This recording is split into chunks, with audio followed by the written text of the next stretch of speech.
गौतम बुद्धा ने बोला है, the mind is everything, what you think you become. आपने जिक्सो पजल देखी? जी जी जी। जिक्सो पजल की तरह ही हमारी लाइफ है। मुझे मेरे ब्रेन के बारे में पता होना चाहिए, मेरे को अपॉर्चुनिटी थ्रेट के बारे में नहीं पता होना चाहिए। मेरा ब्रेन ये है, उसकी स्ट्रेंथ क्या है, उसका वीक पॉइंट क्या है, उसके अकॉर्डिंग मेरी लाइफ क्या बनती है, करियर क्या बनता है, उसके अकॉर्डिंग मेरा क्या अपॉर्चुनिटी बन सकती है इस ब्रेन के अकॉर्डिंग।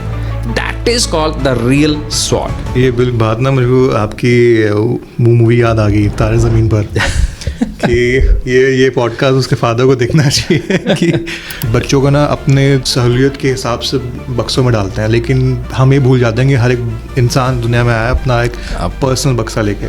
किसी को लगता है कि मुझे बिजनेस में जाना है, तो उसके दिमाग में डोमिनो इफेक्ट कैसे काम करता है। आपको रिस्क लेने से डर लगता है, आप वैलिडेशन ढूंढ रहे हो किसी ऐसे व्यक्ति से जो आपको नहीं जानता हो। आपको उस लेवल तक जाना है तो दोस्त आपको माइक्रो लेवल पे अपने आप के बारे में पता होना चाहिए, एक एक डेटा पता होना चाहिए। ऐसे बच्चों के लिए उनको आप क्या सजेशन दोगे जो मतलब चाह के भी एक्सप्रेस नहीं कर पाते उन चीज़ों को? तो अपने बच्चे को कम से कम 6 महीने के लिए मल्टी लेवल मार्केटिंग, जिसको नेटवर्क मार्केटिंग कहते हैं, उसमें डालना चाहिए। स्पिरिचुअल कम्युनिटी का पार्ट बनाइए। हर्ष गुजराल ने एक वर्ड यूज किया था 6000 वाला, 6000 पे। आपका एक शब्द ने कैसे पूरी इमेज चेंज कर दी पूरी कम्युनिटी की, पूरी कंट्री की। ऐसा है तो नहीं? अभी आपने हाल ही फिलहाल में कंट्रोवर्सी देखी होगी समीर रैना की। आपके हिसाब से इसकी राइट अप्रोच टुवर्ड सोसाइटी क्या होनी चाहिए? जैसे हम देखते हैं बिग बॉस, मुझे ऐसा लगता है कि हम इंडियन मेंटालिटी ऐसी हो गई कि और के घर में क्या चल रहा है हमें देखना है। आपकी क्रिटिकल थिंकिंग की बैंड बजा दी गई है। बैड वैगन इफेक्ट ही साइकोलॉजिकल प्रॉब्लम का नाम है। मेरी बातें ना आपके ऑडियंस को अच्छी नहीं लगेंगी। हमारे समाज पर नुकसान हो रहा है और बच्चा उस कंटेंट को देख रहा है, चाहे वो गेम खेलते हुए गाली दे रहे हैं, चाहे कुछ भी कर रहे हैं, वो अपना रोटी सेक रहे हैं। फिर बाद में जो मर्जी बोलो, वो करेक्टर में था, वो ऐसा था, वो फालतू की बात है। आपका जो आसपास का एनवायरनमेंट है वो है इम्पल्सिव। ऑलरेडी जितने भी रेप केसेस हैं उसका 82% रेप केसेस घर के सराउंडिंग में नॉन फैक्टर की वजह से होता है। 10 साल का बच्चा रजाई नहीं समय है, 10 साल का बच्चा अपनी माँ से कैसे कह सकता है?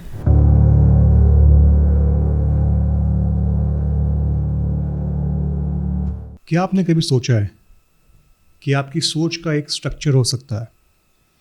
कि आप जानना चाहेंगे कि कैसे अपने दिमाग की पावर को अनलॉक कर सकते हैं, और क्या ब्रेन मैपिंग सिर्फ करियर और बिजनेस के लिए है या फिर पर्सनल लाइफ का भी एक बड़ा हिस्सा बन सकती है। और आज हम इन्हीं सवालों का जवाब ढूंढने वाले हैं एक ऐसे एक्सपर्ट के साथ जो ना सिर्फ माइंड मैपिंग और स्वॉट एनालिसिस का ज्ञान देंगे बल्कि अपनी स्ट्रगल स्टोरी भी शेयर करेंगे। सो तैयार हो जाइए एक आई ओपनिंग कॉन्वर्सेशन के लिए। चलिए मिलते हैं डॉक्टर विकास से। Thank you sir for joining in. My pleasure. और ऐसा लगा आपको हम खींच के लेके आए हैं कि सर अब तो अब आई जाओ, बार बार कॉल पे, मैसेजेस पे, और देखो आज आप आ गए। Thank you so much sir. और सर हमने आपके बारे में रिसर्च किया और हमें एक वर्ड मिला, ब्रेन मैपिंग। तो इस सवाल से पहले मैं एक चीज़ कहना चाहूँगा कि गौतम बुद्धा ने बोला है, द माइंड इज़ एवरीथिंग, ठीक है, what you think you become. So same उस तरीके से मेरा आपसे सवाल है कि ये जो वर्ड है माइंड मैपिंग, ब्रेन मैपिंग, ये आपकी लाइफ में की डिक्शनरी में कहाँ और कब कैसे आया? डिक्शनरी में तो आया जब आप परेशान होते हो ना, और जब आपको दिखता है कि अब हेल्प चाहिए किसी की, तो आप हर जगह हाथ पैर मारते हो। और आप परेशान कब होते हो? जब आपको पता है कि आपके पास कुछ है करने के लिए लेकिन आप कर नहीं पा रहे हो, यानी कि आपके पास पोटेंशियल है, आप उसके अकॉर्डिंग आप कर नहीं पा रहे हो। तो मेरे भी लाइफ में वो फेज़ आया, तो मैंने जो मेरे को आता था, जिससे मैं पूछ सकता था, चाहे वो एस्ट्रोलॉजी था, चाहे वो वास्तु था, चाहे वो साइकोमेट्रिक टेस्ट थे, फाइनली मैं लैंड हुआ ब्रेन मैपिंग टेस्ट पे, जहाँ से मुझे मेरी लाइफ की जर्नी का पता लगा कि मैं कहाँ ग्रो कर सकता हूँ, कैसे मैं काम कर सकता हूँ प्रोफेशनल लाइफ में और पर्सनल लाइफ में। तो ऐसे मैं इस वर्ड के टच में आया, और फिर ये वर्ड मेरा लाइफ कब बन गया ये मुझे भी नहीं पता लगा। तो सर इसको थोड़ा सा अगर हम शॉर्ट में समझाएं कि ये प्रोसेस क्या है, ये मैपिंग काम कैसे करती है, और हम किसी को भी कहीं से भी इसको किसी को इंसान आपके पास में आए तो इसका प्रोसेस थोड़ा सा इसको एलैबोरेट कीजिए। देखो, आपने जिक्सो पजल देखी है?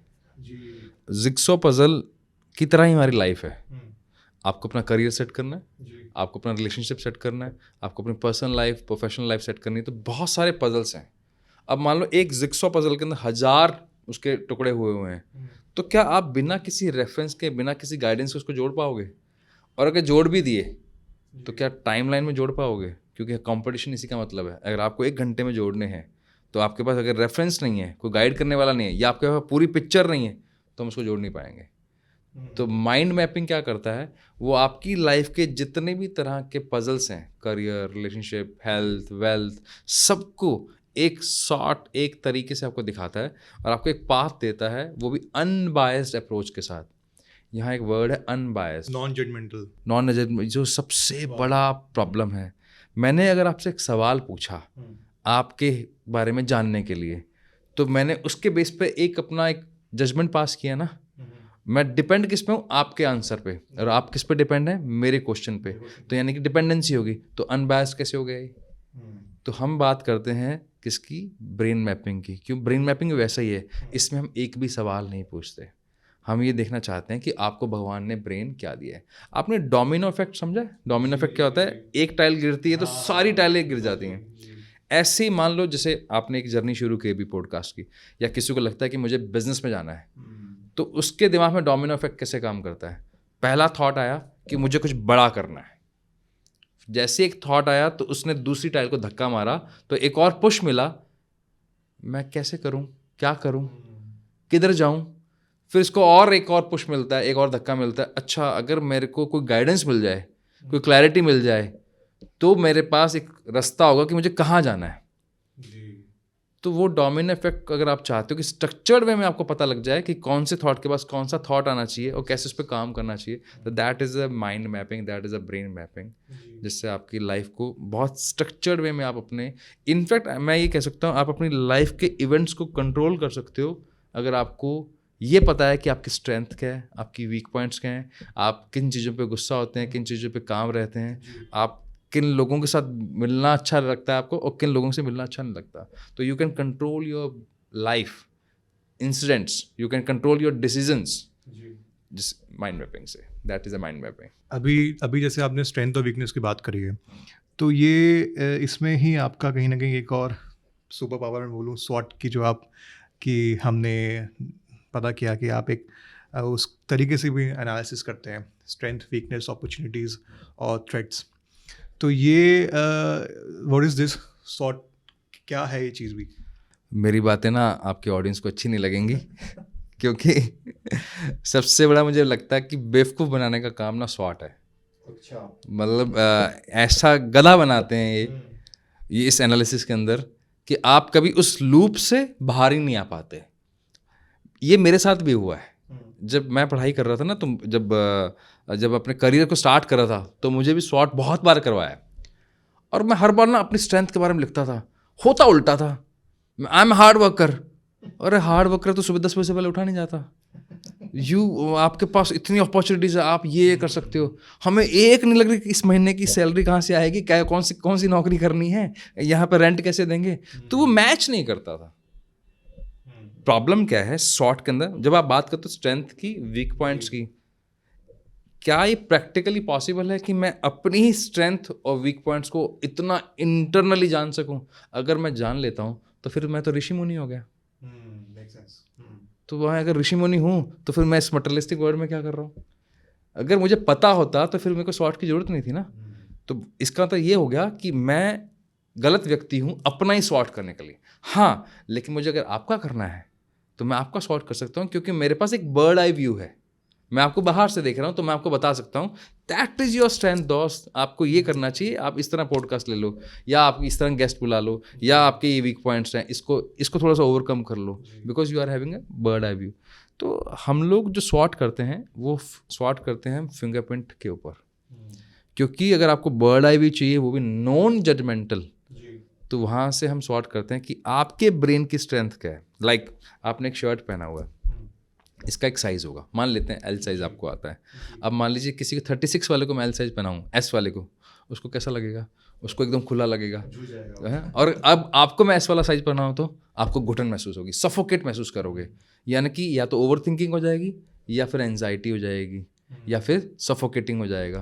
What does it means? मुझे मेरे ब्रेन के बारे में पता होना चाहिए, मेरे को अपॉर्चुनिटी थ्रेट के बारे में नहीं पता होना चाहिए। मेरा ब्रेन ये है, उसकी स्ट्रेंथ क्या है, उसका वीक पॉइंट क्या है, उसके अकॉर्डिंग मेरी लाइफ क्या बनती है, करियर क्या बनता है, उसके अकॉर्डिंग मेरा क्या अपॉर्चुनिटी बन सकती है इस ब्रेन के according. That is called the real स्वॉट, नॉट वो क्वेश्चन आंसर बेस पे एक बॉक्स बनाओ। That is for me that's shit. तो सपोज कोई कोई इंसान आपके पास में आया है एनालिसिस के लिए और बोलता है कि sir help me to find my strengths, मुझे नहीं पता। और जैसे आपने कहा कि स्ट्रेंथ है, मोटिवेशन है, सुबह 10 बजे उठना है लेकिन 6 बजे उठना है लेकिन 10 बजे उठ रहे हैं। तो ऐसे में हम उस इंसान की हेल्प कैसे कर सकते हैं? कोई कोई अगर हम कोई फ्लो चार्ट्स बनता है, कोई रूटीन है कि उसको हम उसकी हेल्प करें आइडेंटिफाई करने में। हम चाहे बता तो देते हैं उनको कि भाई आपका बच्चे आप में ये इसको हम इस तरह करेंगे तो शायद आप इस बात पे पहुंच जाओ, लेकिन वो प्रैक्टिकल अप्रोच क्या हो सकती है इसकी, क्या होती होगी? बहुत एक डीप थॉट पे बात करते हैं। मैं मानता हूँ कि आपकी ऑडियंस बहुत मैच्योर है तो उसको डीप पे ले जा सकते हैं उसे। एक्चुअली प्रॉब्लम ये है कि हम रूट कॉज पे बात नहीं करते, हम आउटकम पे बात करते हैं। हमें क्या सिम्टम्स दिख रहे हैं उसके ऊपर बात, रूट कॉज पे बात नहीं करते। अब मैं एक बात बोलूँ आपको, मुझे दर्द हो रहा है, is it A complete sentence? नहीं। कहाँ दर्द है? अगर मेरा हेडेक है, स्टमक एक है, मेरे बॉडी पेन है, मेरा बैक एक है, क्या उसके अकॉर्डिंग तो आप मुझे ट्रीटमेंट दोगे? एक जेनरिक आंसर, आराम कर लो, लेकिन स्टमक एक में तो आराम से काम नहीं चलेगा। माई पॉइंट इज, मैं आपको एक एग्जाम्पल देता हूँ। मान लीजिए एक क्लास में 2 बच्चे पढ़ते हैं, सिनेरियो लेके चलते हैं। एक बहुत ही रियलिस्टिक सिचुएशन है जो हर घर में होता है। उस बच्चे को मैथ्स और साइंस समझ में नहीं आ रहा, स्पेशली इंग्लिश भी नहीं समझ में आ रहा। अब समझ में नहीं आ रहा लेकिन उसकी कम्युनिकेशन बहुत अच्छी है। लेकिन जब समझ में नहीं आया, यानी कि मेरे फ्रंटल कॉर्टेक्स में गई नहीं मेरे बात, तो मैं कम्युनिकेट क्या करूंगा? आउटकम क्या निकला? इस बच्चे ने कुछ बताया नहीं, ना लिख कर आंसर दिए ना बोल कर आंसर दिए, यानी कि बच्चा पढ़ने में वीक है। तो आपने क्या उसको बोला कि पढ़ाई में ध्यान दो, इस पर थोड़ा सा एफर्ट ज़्यादा लगाओ। एम आई राइट? अब दूसरा सिनेरियो लेते हैं। उसी क्लास में एक बच्चा और पढ़ता है जिसको इंग्लिश भी समझ में आ रही है, जिसको हिंदी भी समझ में आ रही है, जिसको मैथ्स भी समझ में आ रही है, जिसको साइंस भी समझ में आ रही है, यानी कि उसका फ्रंटल कॉर्टेक्स उसको सपोर्ट कर रहा है, लेकिन उसकी कम्युनिकेशन वीक है। अब उसको आ तो सब समझ में गया, लेकिन उसको ओरल बताना नहीं आ रहा, या उसको लिखने की इतनी अच्छी हैबिट नहीं है, जो कि आज अक्सर हर बच्चे के साथ ये प्रॉब्लम है। तो उसके भी मार्क्स कम आ रहे हैं, वो भी पढ़ाई में कैसा दिख रहा है? कमज़ोर। अब दोनों चीज़ें में क्या दिख रहे हैं कि ये भी पढ़ाई में कमज़ोर है और ये भी पढ़ाई में कमज़ोर, लेकिन दोनों की प्रॉब्लम अलग अलग है। अब अगर प्रॉब्लम अलग अलग है, रूट कॉज अलग अलग है, तो सॉल्यूशन एक कैसे हो सकता है? तुम भी पढ़ने में ध्यान दो, तुम भी पढ़ने में ध्यान दो। अरे भैया, जिसको सब समझ में आ रहा है, सिर्फ उसे कम्युनिकेशन सिखानी है और हाथों की एक्सरसाइज करवानी है, प्रॉब्लम सॉल्व। अब उसको भी आपने पढ़ने के लिए बिठा दिया, वो ऑलरेडी पढ़ चुका है, अब वो बोर हो रहा है। वहीं एक बच्चा जिसकी कम्युनिकेशन बहुत अच्छी है, राइटिंग बहुत अच्छी है, लेकिन समझ में नहीं आ रहा, वहाँ आपको एक्स्ट्रा एफर्ट देना था। जो इसके साथ बैठते, उसको शायद कोच करते, उसको ट्यूशन दिलाते, या उसको टीचर के साथ बात करते, ताकि उसको समझ में आए। तो दोनों प्रॉब्लम अलग अलग है। तो प्रॉब्लम यहाँ शुरू होती है, अगर मैं प्रोकास्टिनेट कर रहा हूँ तो रीज़न क्या है? क्या मेरा सेल्फ कनेक्शन वीक है, या मेरी फिजिकल एनर्जी अलाउ नहीं कर रही, या मैं लॉजिकली साउंड नहीं हूँ, या मैं ओवरथिंक यानी कि मेरी हाई क्रिएटिविटी है, या मेरे में अंदर सिंपैथी और एम्पैथी नहीं है अपने आप को लेकर या दूसरों को लेकर। क्या कारण है? पहले कारण जानना जरूरी है। बिना कारण जाने हवा में तीर मारते हैं, 100 में से एक तो लग ही जाएगा। फिर ये बात ना मुझको आपकी मूवी याद आ गई, तारे ज़मीन पर, कि ये पॉडकास्ट उसके फादर को देखना चाहिए कि प्रॉब्लम कहाँ थी और उसको कैसे डील करना चाहिए था, बजाय यूजुअली क्या होता है। अभी हम जो डिस्कस कर रहे हैं, बहुत सही बात बोली आपने। यंग पेरेंट्स जो देख रहे होंगे उनको समझ आएगा कि ज़रूरी नहीं है कि वो उसका डायलॉग था ना कि उंगली पकड़ के खींच के, इतना मत खींचो कि वो टूट जाए। तो वो एक लेवल तक है कि मे बी शायद किसी को कोई स्पोर्ट्स पसंद है। अभी हम हमारे लास्ट पॉडकास्ट में यही डिस्कस कर रहे थे कि भाई पूरे साल पढ़ा नहीं और वो 2 महीने में क्या ही पढ़ लेगा। और अगर वो पूरे साल क्रिकेट खेलता है या कोई भी स्पोर्ट्स खेलता है, बहुत अच्छा खेलता है, और बच्चे यूजुअली पेरेंट्स क्या करते हैं, एग्ज़ाम से पहले बंद करा देंगे सब चीज़ें, कि नहीं जाना, बंद करना है। और यहीं पे ये अप्रोच है कि शायद वो खेल लेता तो उसके मार्क्स अच्छे बन सकते थे। और यहाँ आपका भी लिंक हो रहा है जो आप कह रहे हो कि हम बच्चों को ना अपने सहूलियत के हिसाब से बक्सों में डालते हैं, लेकिन हम ये भूल जाते हैं कि हर एक इंसान दुनिया में आया अपने बक्से, अपना एक पर्सनल बक्सा लेके। वो उस चीज़ में वो अपने टाइमली चीज़ें डालेगा, भरेगा, निकालेगा। यहाँ गलती करते हैं लोग, पेरेंट्स भी गलती करते हैं, और मे बी वो मतलब उनमें उनकी गलती हम कह सकते हैं, उनको शायद ये अप्रोच नहीं पता, या वो ये निगलेक्ट करते हैं, या वो प्रेशर में है सराउंडिंग में कि भाई उसका बच्चा निकल गया, हमारा नहीं निकला। आपका कहीं और निकल सकता है ना, ज़रूरी नहीं कि वो 100% लेके आ रहा है, क्या पता वो 100% लेके आ रहा है और वो 100 करोड़ का बिजनेस बना रहा है और उसी में वो काम भी कर रहा है, तो हो सकता है। तो ये अप्रोच आनी चाहिए और समझनी चाहिए लोगों को। अगर आप पेरेंट हैं ना, तो आपका अवेयर पेरेंट होना ज़रूरी है। बायोलॉजिकल पेरेंट तो आप बन ही जाओगे, उसके लिए कोई रॉकेट साइंस नहीं है, ठीक है ना, वो तो बन ही जाएंगे। अवेयर पेरेंट बनने में एफर्ट लगते हैं भी। देखो, थोड़ा सा कॉन्ट्राडिक्टरी ना हो जाए, फिर भी मैं कोशिश करता हूँ उसको थोड़ा बैलेंस वे में बोलने में। हमारे देश को बहुत सारे प्रधानमंत्री मिले और बहुत सारे प्रधानमंत्री ने अलग अलग तरह की गलतियां भी की, तो क्या ये कह के छोड़ सकते हैं हम कि उनको नॉलेज नहीं थी? उसका नुकसान पूरा देश भुगत रहा है। तो मैं उस पेरेंट, चाहे मैं भी पेरेंट हूँ, अब आप भी एस्पायरिंग पेरेंट होंगे आगे जाकर, तो मेरा ये कहना कि मेरे को उतनी नॉलेज है, ये उस नए व्यक्ति के लिए जो उसकी लाइफ में आ रहा है, जिसको आप इनवाइट कर रहे हो। इसी वजह से आप भाई एक बात गौर करना, हमारे शास्त्रों में भी ना, जब किसी बच्चे के लिए प्लानिंग होती थी तो उसको बहुत प्योर प्रोसेस माना जाता था। यार, किसी को आप अपने लाइफ में बुला रहे हो, इनवाइट। अभी हम किस देश में हैं? अतिथि देवो भव बोला जाता है।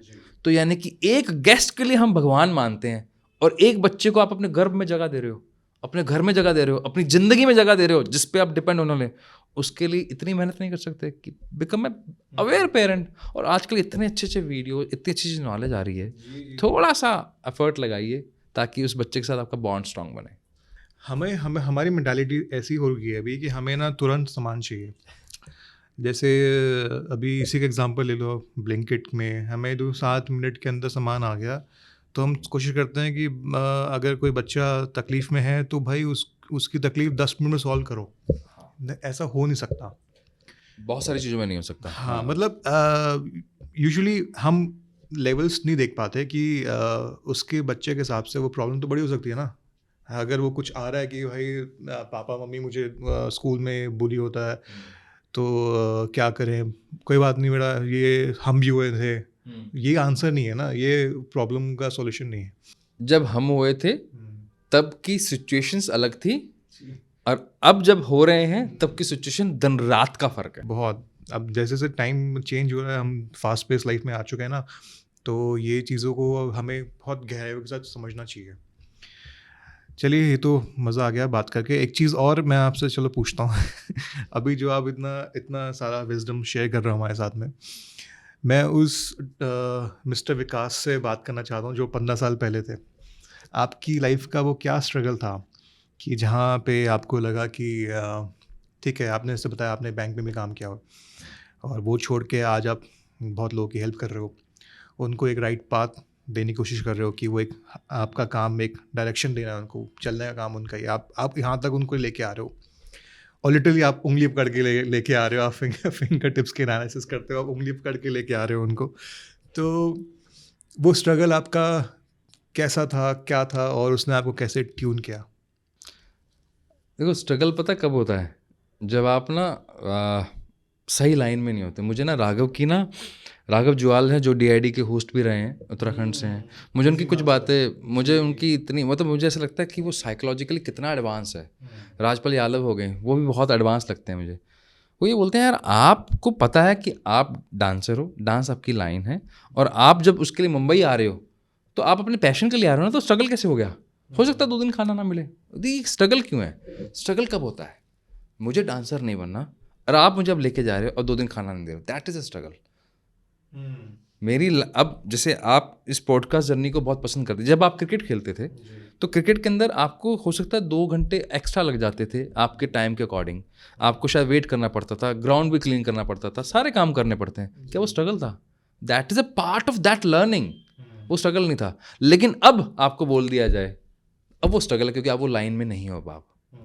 तो there is a difference between learning and struggle, the first thing. Second thing, जब ये स्ट्रगल मेरा कैसे था, I was a IT student, और IT मेरे ब्रेन के अकॉर्डिंग थी नहीं, मुझे क्या पता, घर वालों के 15 लाख रुपए फूके हमने भी, तो गलत लाइन में गए हैं। और फिर एक मन को समझाया है पढ़ाई कभी वेस्ट नहीं होती, ये that's a myth, that's a blunder. होती है वो 4 साल मेरे वापस नहीं आएंगे, वो 15 लाख रुपए मैं शायद कमा लूंगा, लेकिन वो 15 लाख रुपए नहीं कमा पाऊंगा जो लग गए। और जो मेरा कॉन्फिडेंस ब्रेक हुआ था, जो शेम मैंने झेली थी, जो लेबलिंग लगी थी पढ़ा लिखा बेरोजगार, वो नहीं मैं भूल सकता ना। वो comparison with my peer groups, वो नहीं भूल सकता मैं। तो वो टाइम अलग था। उसके बाद ऑब्वियसली फिर हमने बैंक में काम किया, और जब मैं फिर एक अच्छा इंसिडेंट हुआ मेरे साथ, इसलिए मैं ऑडियंस को बताना चाहता हूँ, ये आपके भी बहुत काम की बात है। बैंक में जब मैं काम कर रहा था ना, मैंने कुछ टाइम बाद जॉब छोड़ी मैंने, तो मैं अपने फैमिली बिजनेस में गया। बिजनेस भगवान के दया से बहुत अच्छा हमारा, लेकिन मैं कामयाब नहीं हुआ। वो बिजनेस आज भी चल रहा है। फिर मैंने दूसरा बिजनेस किया, उसमें भी मैं फेल हुआ। हालात ऐसे हुए कि बहुत कुछ बिका उसमें, ठीक है ना, अपना मन तक बिक गया मेरा कि ये हालात हो गए। तो वहाँ इस पोजीशन पे खड़े थे कि अब लग रहा था कि यार एक बच्चा है मेरे पास जो अब 4 साल का हो चुका है, फैमिली है, और मैं कहाँ खड़ा हूँ, 0 पे। मंथली इनकम क्या है, 0। कहाँ डिपेंडेंट हूँ, अपने फादर की इनकम पर। ये हालात, वो बिज़नेस तब भी चल रहे हैं। मेरा पॉइंट क्या है, बिज़नेस पिक करने से पहले आप ये देखो क्या आप उसके लिए सही हो, क्योंकि बिज़नेस आज भी चल रहे हैं, वो कामयाबी से चल रहे हैं। मैं सही नहीं था। फिर जब इसके अंदर आते हैं तो इसके अंदर भी एक स्ट्रगल फेज़ नहीं कहूँगा, अब वो लर्निंग फेज़ था, क्योंकि जब हमने ब्रेन मैपिंग टेस्ट को अपना करियर बनाया, लोग जानते नहीं हैं इसके बारे में, बहुत समझते नहीं थे, तो उनको पामेस्ट्री से कनेक्ट करते थे, या इसको ये अपने समय से पहले आ गया, ये भी आप बोल सकते हो आप। तो वो लोगों को समझाना, वो दैट इज़ अ लर्निंग। उससे पहले सब स्ट्रगल था, अब ये लर्निंग फेज शुरू हुआ। That is a difference between. तो मुझे बताने में मज़ा आता था लोगों को इस नॉलेज के बारे में, डिस्कस करने के बारे में। तो वो लर्निंग मुझे अपने आप को इम्प्रूव करने में हेल्प करती थी। तो आज इसी वजह से आपने आज हमें बुलाया है कि इम्प्रूव कर पाए हम उसमें। अभी जैसे आपने बोला कि आपकी फैमिली का बिजनेस था, आपने ट्राई किया और वो नहीं चला, बिजनेस चल रहा है। तो इसके अंदर मैं एक चीज़ आपसे पूछूंगा कि सक्सेसफुल बिजनेस फैमिलीज आप आते हो, तो देखा गया है और होता भी है, और ये क्या कहा जाता है कि फादर का बिजनेस तो बेटा संभालेगा। Same goes with Sachin Tendulkar, God of cricket. बेटा नहीं चल रहा, फैक्ट है ये, नहीं चल रहा। हाँ, तो ये प्रेशर, कोई अभी मेरा वीडियो देखेगा, हमारी बातें सुनेगा, कहीं ना कहीं लाखों लोगों में कोई ना कोई ऐसा इंसान होगा जो एक चीज़ के साथ जा रहा होगा कि वो उसकी फैमिली का बिजनेस है, उसको उसमें डाल दिया गया है, लेकिन वो उसमें ना फिट हो पा रहा है, ना उसको आगे लेके आ पा रहा है, लेकिन वो पीयर प्रेशर में आ गया उसमें। तो ये और आप के साथ सवाल मेरा ये कि वो प्रेशर कैसे हैंडल किया था आपने लाइफ के अंदर, कि एक जैसे आपने बताया कि आपके फादर का बिजनेस हो गया है और पीयर प्रेशर होता है, सब आसपास बोलते हैं कि ठीक है ये बेटा संभाल लेगा, बेटे से संभला नहीं। बहुत प्रेशर आया होगा, सोसाइटी का प्रेशर, आपने कहा आपकी फैमिली भी, आपकी शादी हो गई थी, बच्चे थे, तो वो हैंडल कैसे किया आपने प्रेशर? एक तो ना मेरे फादर तो खुद बैंक में रहे हैं, और मेरा फैमिली बिजनेस था, मेरे जब चाचा, मेरे ताऊ जी के लड़के जो चलाते हैं। इनफैक्ट एक अपॉर्चुनिटी मुझे मेरे मामा के लड़के ने भी दी थी। लोग बोलते हैं रिश्तेदार हेल्प नहीं करते। मैं आज ना आपके पॉडकास्ट से 5 दिन पहले तो ये मिथ दूर करना चाहता हूँ। बिना मतलब तुम्हारे रिश्तेदार कैसे गाली हो सकते हैं? आपको एक अच्छा लगता है रिश्तेदारों को गाली देना, अरे यार ये क्या बात हुई? मेरे खुद के सगे मामा के लड़के ने अप्रोच किया था बिज़नेस के अंदर आने के लिए। मेरे ताऊ जी के बड़े जो हैं लड़के हैं, मुझे आज तक टिल डेट मेरे से बड़े फ़ोन करके बोलते हैं कि कोई हेल्प चाहिए। कौन कहता है? मेरे चाचा हैं, वो आज तक पूछते हैं कैसा है बेटा, बता कुछ काम करना है क्या। तो ये पहली बात, तो ये रिश्तेदार ख़राब नहीं होते, वो हैं तो आप हो। दोस्त भी खराब नहीं होते, आप कैसे हो, सोने आनू सब सोने दिखते, मतलब आप खुद अच्छे हो ना, सब आपको अच्छे ही मिलेंगे। अब आ जाते हैं स्ट्रगल वाली बात पे, क्योंकि मेरा इंटेंट बहुत क्लियर था कि मुझे ना लाइफ में बड़ा करना है, अच्छा करना है। और प्रॉब्लम कहाँ फंस रही थी, बिजनेस में मैं कहाँ कंपैटिबल नहीं था, मुझे करना था कुछ ऐसा जिसमें मैं सोसाइटी को कंट्रीब्यूट कर सकूं। और जितने भी बिजनेस थे अच्छे थे, लेकिन मेरा अंदर that is called mid life crisis. तो मुझे समझ में नहीं आ रहा मैं कहाँ कंट्रीब्यूट कर रहा हूँ। आया, बिजनेस चलाया, काम किया, पैसा कमाया, तो व्हाई आई एम हेयर, मेरा क्या रोल है। तो वहाँ फंसा हुआ था मैं। अगर आप वहाँ फंसे हुए नहीं हो तो पहली बात तो आप सही जगह हो। दूसरी बात, मेरा ये मानना है पेरेंट्स को आप पर ट्रस्ट तब होता है जब आप कुछ उखाड़ के दिखाते हो। ऐसे बहुत सारे ऐसे सक्सेसफुल स्टोरीज हैं। 17 साल की उम्र में कुछ करके दिखा दिया। दीपक दहिया, हर्ष सक्सेना, ऋतिक चौधरी, मनीष है मेरे पास, दुर्वेश है, मतलब ऐसे मैं अगर नाम ले लूँगा, चिराग, ऐसे कितने मैं नाम लेके दिखा दूँ जिन्होंने अर्ली एज में सक्सेस अचीव की है। कर लोगे तो घर वाले मना नहीं करते। तो वो आपके अंदर कॉन्फिडेंस नहीं है। अब कॉन्फिडेंस क्यों नहीं है? क्योंकि आपको अपनी रियल पोटेंशियल पता ही नहीं है। आपको रिस्क लेने से डर लगता है। आप वैलिडेशन ढूंढ रहे हो किसी ऐसे व्यक्ति से जो आपको नहीं जानता हो। अब मेरे फादर मुझे जानते हैं तो मुझे वैलिडेट नहीं कर पाएंगे जो मैं चाह रहा हूँ। और मेरे में अच्छा मुझे क्लैरिटी होती तो समस्या ही खत्म नहीं थी, समस्या ही खत्म हो जाती। तो आपका एक ही काम है, अगर स्ट्रगल से बचना है ना, तो या तो एक्शन ले लो, प्रूफ करके दिखा दो, या हाईली रिकमेंड 2 काम कर लो। माइंडफुलनेस एक्टिविटी जिससे आप इंटरनली आप जा सको, अपने आप को चेक कर सको, या अगर वो पॉसिबल नहीं लग रहा तो किसी भी थर्ड पार्टी की हेल्प लो। ब्रेन मैपिंग टेस्ट है, what ever you like it. I am not saying कि आप मेरे पास आओ, जिसके पास भी जाओ, लेकिन आप इसको समझो और अपनी एक्चुअल स्ट्रेंथ को बाहर लेके आओ, और फिर आप देखो टर्न अराउंड होती हैं चीज़ें। लोगों ना मैंने देखा है कई बार कि लोग जो रिस्क फैक्टर लेके चलते हैं कि हमें आगे क्या होगा क्या नहीं होगा, मैं उनको बोलता हूँ, कई बार समझाता हूँ, और आज फिर बोलूँगा कि भाई अगर आप रिस्क लोगे तो आप डेफिनेट एक्शन पे, रिजल्ट पे पहुँचोगे। कि मैंने पढ़ा नहीं, मैं प्रिपेयर नहीं हूँ अपने मैच के लिए। भाई आप अगर मैच में परफॉर्मेंस का बात छोड़ा, आप मैच नहीं खेलोगे तो आपको पता कैसे चलेगा कि भाई रिजल्ट क्या रहा। हम पहले ही सोच के बैठ जाएंगे कि भाई मैं क्या क्या कैसा लगूंगा, या मैं उसको जाके बोलूँ तो मेरी बात मानेगी, मेरे को हाँ बोलेगी या हाँ बोलेगा। तुम एटलीस्ट बोल के तो देखो, तुम्हारा कितना टाइम बच जाएगा जो तुम 3 हफ्ते 2 हफ्ते लेके बैठे हो कि यार अब पहले बोल लो, बोल ना मिली तो कम से कम किसी और को तो ढूंढ सको। हाँ, मतलब रिस्क फैक्टर्स एनालिसिस बहुत इंपॉर्टेंट है लाइफ के अंदर। बट एक होता है कि आप एक डेफिनेट रिजल्ट तक बहुत जल्दी पहुंच जाते हो।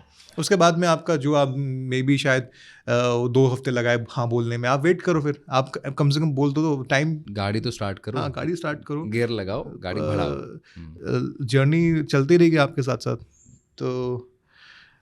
तो सर एक सवाल था कि हम जैसे अभी हमने सॉर्ट की बात कर रहे थे, जो आपने बिल्कुल ही पलट दिया उस चीज़ को कि क्या होता है। सेम थिंग वो है कि भाई डॉक्टर अपना इलाज नहीं कर सकता, सर्जन अपना सर्जरी नहीं कर सकता, ऐसे सॉर्ट जो भी खुद का नहीं हो सकता। हाँ, खुद का नहीं हो सकता। तो इसमें और सॉर्ट एंड ब्रेन मैपिंग कुछ डिफरेंस है या फिर सेम सिमिलैरिटीज है? सॉर्ट का जो प्रोसेस जब शुरू हुआ था वो था आपको सिचुएशन समझना है और उसके अकॉर्डिंग आपको एक्ट करना है। हमारा काम है ब्रेन समझना। ब्रेन कौन सा? जब कोई बच्चा अपनी माँ के गर्भ में होता है तब उसका ब्रेन बनता है। माँ के गर्भ में जब ब्रेन बनता है तो उसका जो ब्लूप्रिंट है वो बनता है आपके फिंगर टिप्स पे।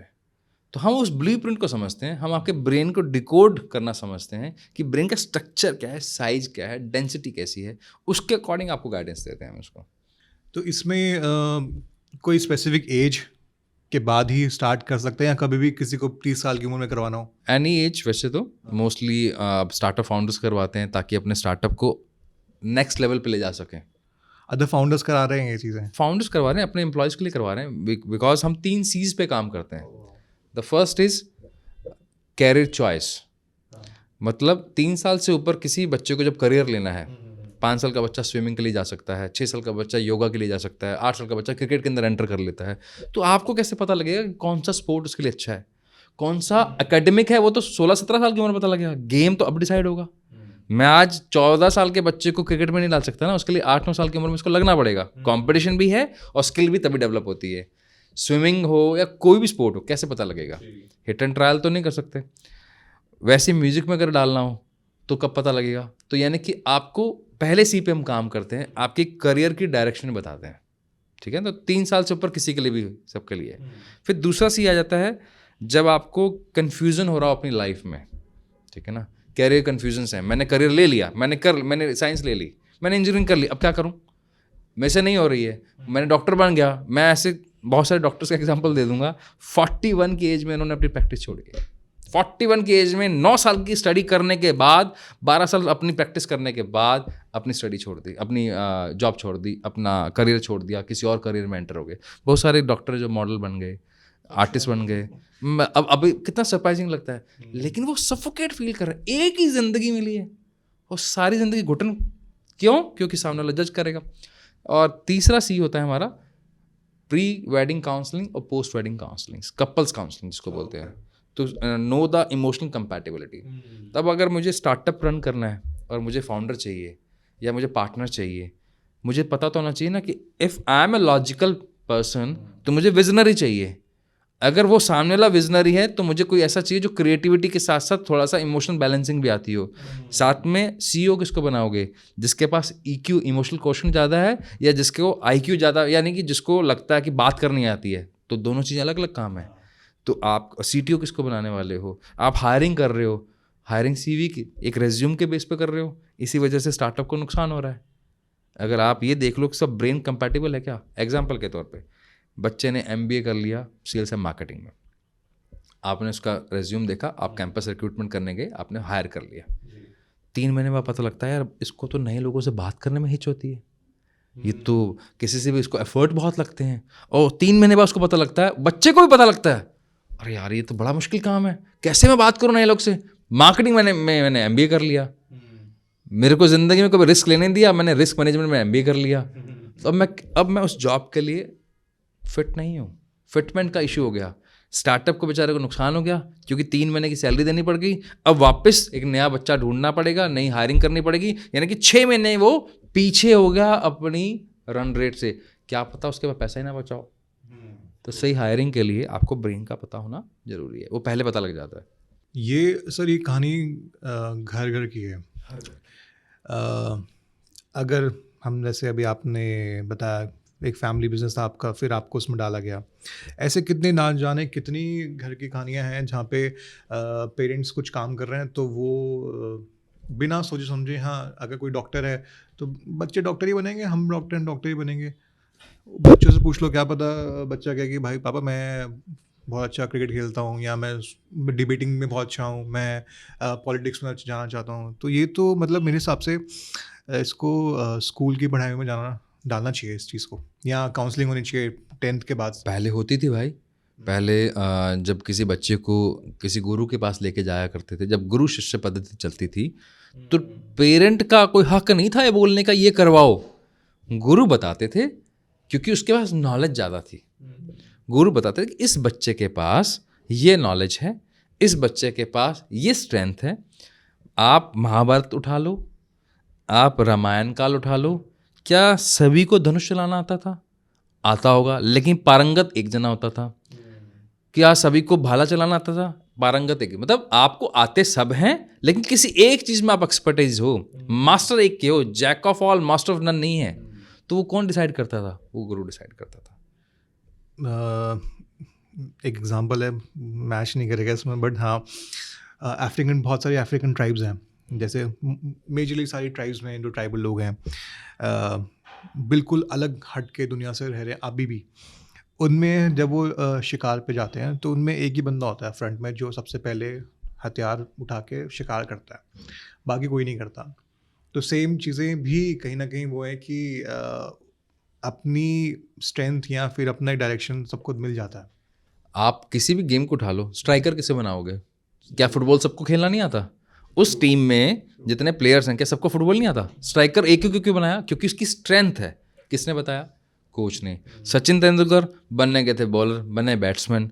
MS धोनी बनने गए थे और कुछ, बने बाद में कुछ और। तो किसने बताया? कोच ने। मोहम्मद कैफ, सिराज, सान्या नेहवाल, आप नाम उठा लो, सबको किसी ने, किसी मेंटोर ने, किसी कोच ने गाइड किया है। आप या तो इतने लकी इनफ हो, या आप ऐसी जगह पर हो जहाँ पर आपको ऐसा एनवायरनमेंट मिलता हो। या आपके पेरेंट इतने अवेयर हों, कुछ ऐसा हो जो आपको नर्चर करके उस आपके फील्ड का भगवान बना दे।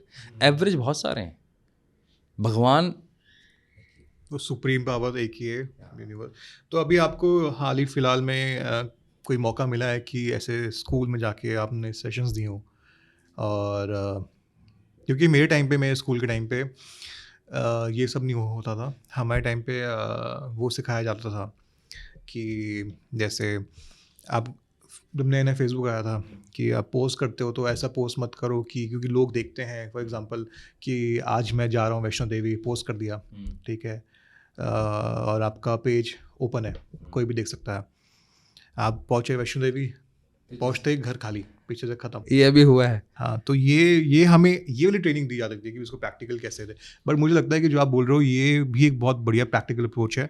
इससे तो एक टाइम बचेगा किसी का मेंटल, जो हम स्ट्रगल कहते हैं कि जो बंदा राइटर बन सकता है 4 साल के अंदर, उसको तुमने पकड़ा दी, तुमने इंजीनियरिंग, वो ख़त्म है आज। ये हमारे घर में भी है। मेरा बेटा है 15 साल का। मेरे आसपास के जितने अवेयर पेरेंट है, अवेयर पेरेंट को ये पता होता है कि मान लो मुझे पता है कि मेरे बच्चे का ये वाला सब्जेक्ट है ना, ये मॉडरेट है, अप टू द मार्क नहीं है, तो एज अ पेरेंट मेरा काम है उसको पुश करना ताकि उसको कर ले।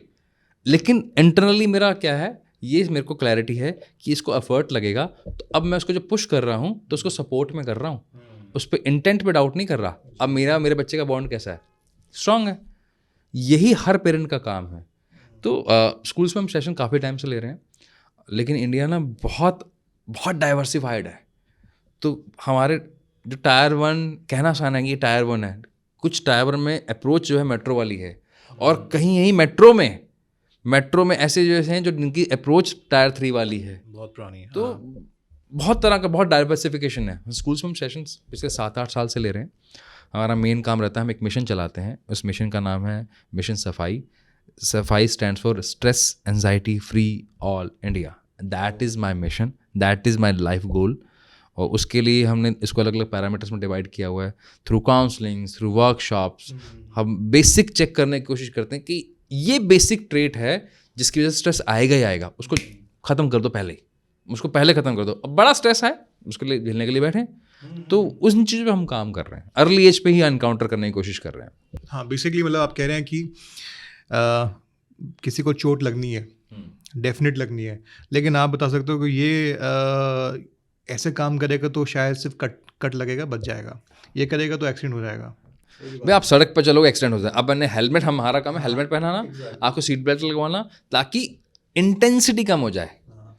मेरा मानना है कि हम दुनिया में सारे ना ब्लैंक कैनवस लेके पैदा होते हैं, और आप जैसे लोग हैं जो उस कैनवस पे कहीं ना कहीं हमें बताते हैं कि कब कैसे क्या पेंट करना है।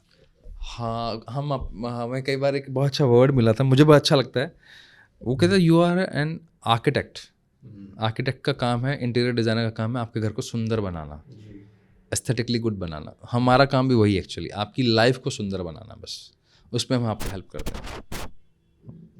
कोई ऐसी कहानी है, कोई क्लाइंट की कहानी जिसने आपने उसकी लाइफ ट्रांसफॉर्म की, और इन रिटर्न होता है ना, आप किसी की हेल्प कर रहे हो, आपको बहुत अच्छा लगता है अंदर से। कोई ऐसा कोई कहानी, कोई अभी बहुत रिसेंट है, अभी हमने कनाडा की एक फैमिली को हमने काउंसल किया था, एंड इतना अच्छा लगा कि पूरी अच्छा, इनिशिएटिव किसने लिया? वो लिया घर की होम मिनिस्टर ने, लेडी ने।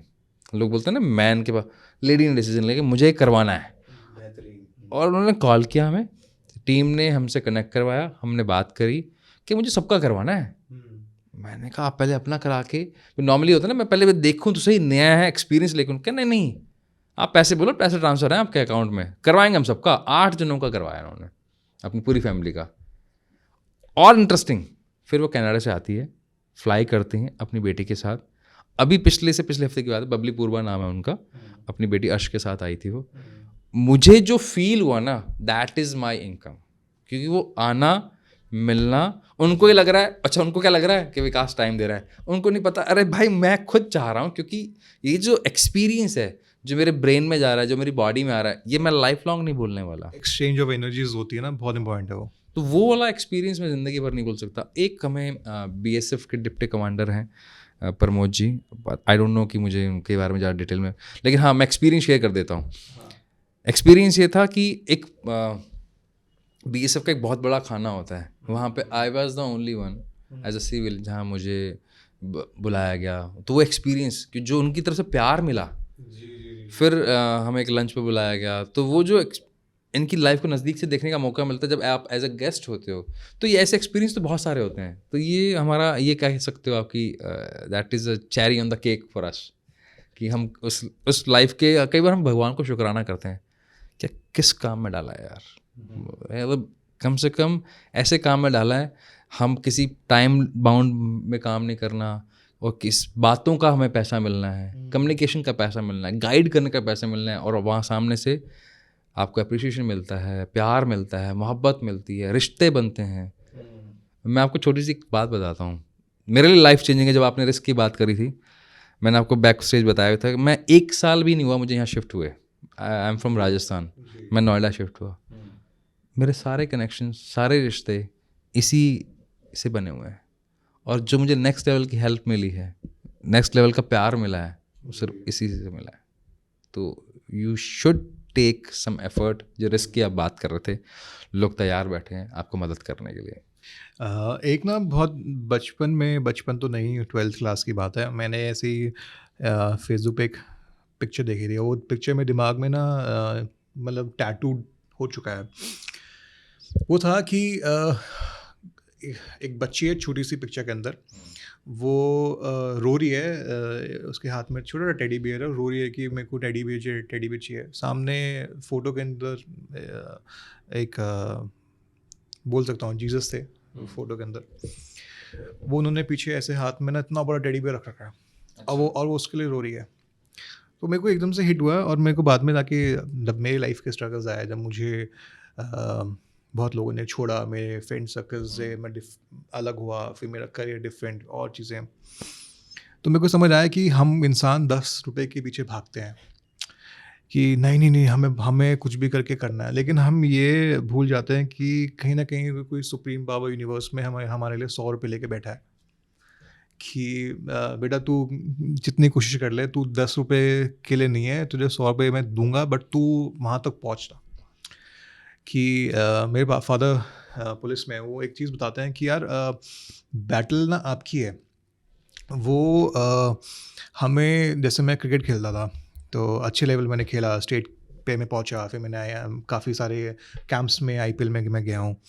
तो उन्होंने मेरे को एक चीज़ समझाई कि मैं तेरे को मैं फास्ट बॉलर था, मैं तेरे को शूज़ ला सकता हूँ, बेस्ट टू बेस्ट शूज़ ला सकता हूँ, बेस्ट टू बेस्ट बैट ला सकता हूँ, किट बना सकता हूँ, कपड़े ला सकता हूँ, बट वो जूते पहन के भागना तेरे को ही पड़ेगा ना। मतलब वहाँ मैं बॉल नहीं ला सकता, वो तेरा काम है। तो ये लोगों को समझना चाहिए कि भाई सबकी बैटल खुद की लड़नी है, खुद को कुछ ना कुछ करना है। वो आप रिस्क लो, आगे बढ़ो, 100 रुपये आपको मिलेंगे। Agreed, 100% agreed. जब आप क्रिकेट की बात कर रहे हो ना, तो मुझे एक केस भी याद आ गया। जैसे आप खुद फास्ट बॉलर रहे हैं, अब फास्ट बॉलिंग के अंदर मैं ब्रेन मैपिंग टेस्ट की पावर बताता हूँ आपको क्या होती है। जब मुझे स्पीड चाहिए तो मुझे ग्रॉस मोटर स्किल चाहिए, that's come from my right parietal lobe, ठीक है ना। अगर मान लो वो नहीं मिली, तो क्रिकेट में जब आप डिस्ट्रिक्ट के लिए चुने गए, जब आप स्टेट के लिए चुने गए, तो आप बेस्ट ऑफ द बेस्ट चुना जाता है। कितनी आपकी जानकारी है, कितनी आपकी रिश्तेदारी है, वो बात की बात है।